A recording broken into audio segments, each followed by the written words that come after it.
346 people died in 2 plane crashes. Boeing knew the plane had a problem before the first one. 2 of the people who tried to tell the world are also dead. October 2018, a Boeing 737 MAX crashes in Indonesia. 189 people on board. Nobody survived. 5 months later, Ethiopia.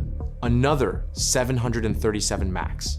157 more people gone. 346 total. Here is what Boeing knew.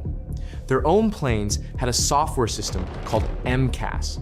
It was designed to automatically push the nose of the plane down to stop it from stalling. The problem, it could activate on its own, based on a single faulty sensor. And pilots had no idea the system even existed. Boeing removed it from the flight manual. They didn't want to trigger extra pilot training because extra training costs airlines money, and airlines might buy from someone else. A senior Boeing manager named Ed Pearson warned leadership in writing before the first crash. He said the factory was chaotic. Corners were being cut. He begged them to slow down production. They ignored him. After the second crash, Congress investigated. Internal Boeing messages surfaced. One engineer called the plane, and I'm paraphrasing a design by clowns. Another said he'd never put his family on it. These were Boeing's own people writing this internally.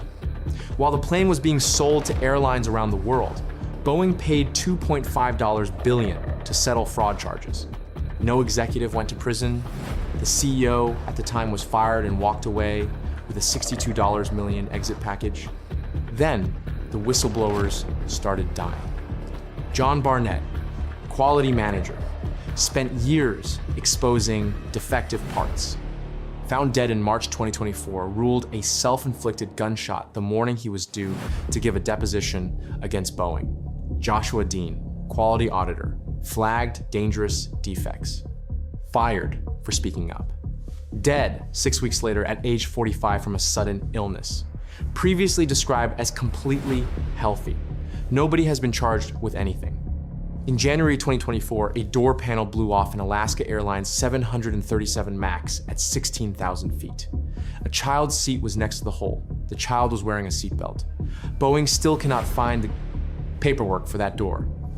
346 people died. The CEO got $62 million. And the men who tried to warn us didn't make it either.